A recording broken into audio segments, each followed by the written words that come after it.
আজকের এই ছুটির বিকেলে আমরা শুরুতেই যাকে পেয়েছি তিনি প্রখ্যাত সঙ্গীত পরিচালক আমাদের দেশের, আমাদের অভিভাবক বলবো শুরুতেই, শ্রদ্ধেয় শেখ সাদী খান।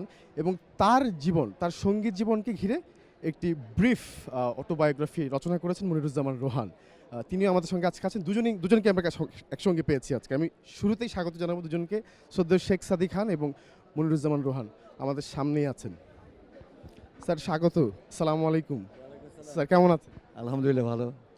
স্যার কেমন লাগছে নিজের সঙ্গীত জীবন নিয়ে যেটা লেখা বের হলো এত বছর পরে? আমরা তো আগে এক্সপেক্ট করেছিলাম। অ্যাকচুয়ালি কথা হচ্ছে কি, এটা অ্যাকচুয়ালি দীর্ঘদিনের কাজ করার পর মনে হলো যে আমি যে দীর্ঘদিন কাজ করে আসলাম সেটা মানুষকে জানান দেওয়া দরকার। তো সেইভাবে সংক্ষিপ্তভাবে এটা দেওয়া হয়েছে, যদিও আমার একটা টোটাল লাইফ জীবনী বই বেরোবে বাংলা একাডেমির থেকে।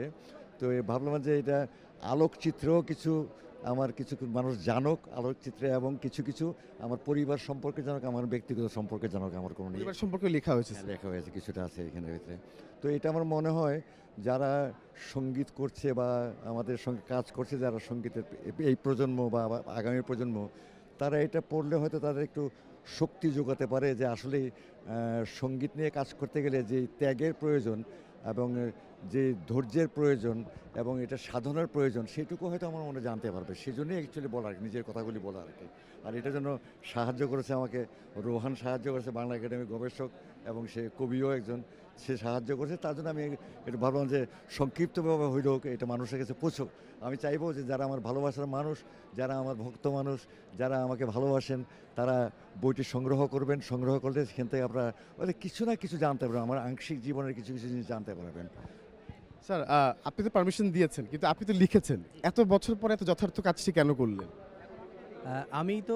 আমি সবসময় চিন্তা করি, আমি যেহেতু একজন সঙ্গীতপ্রেমী মানুষ এবং আমি সাদী ভাইয়ের খুবই ভক্ত। আর আমি যেহেতু একটা প্রতিষ্ঠানে চাকরি করি, যে প্রতিষ্ঠানে বাংলাদেশের একটা লিডিং একটা প্রতিষ্ঠান বাংলা একাডেমি, তো আমাদের কিছু দায়বদ্ধতা থাকে। সেখান থেকেই মনে করি যে এরকম প্রথিতযশা মানুষের সাথে কাজ করা এবং মানুষের জীবনী নিয়ে কাজ করা, এটা আমাদের জন্য একটা পরম পাওয়া।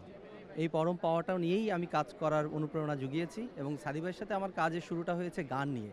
আমি যেহেতু গান ভালোবাসতাম, গান করতে গিয়ে সাদী ভাইয়ের সাথে আমার পরিচয়, এবং সেখান থেকে সাদী ভাইকে বললাম যে সাদী ভাই, আপনার জীবনী নিয়ে একটা কাজ করা দরকার। যেহেতু আমি আছি, কাজ করছি, সেহেতু আমি আগ্রহ দেখিয়েই সাদী ভাইয়ের সাথে অনুমতি নিয়েই কাজ শুরু করি।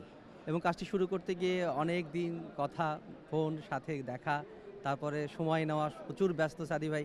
এখনও প্রচুর কাজ করছে, তরুণ শিল্পীদের সাথে কাজ করছে, প্রবীণ এবং নবীন সব মিলিয়ে প্রচুর ব্যস্ত থাকেন সাদী ভাই এখনও।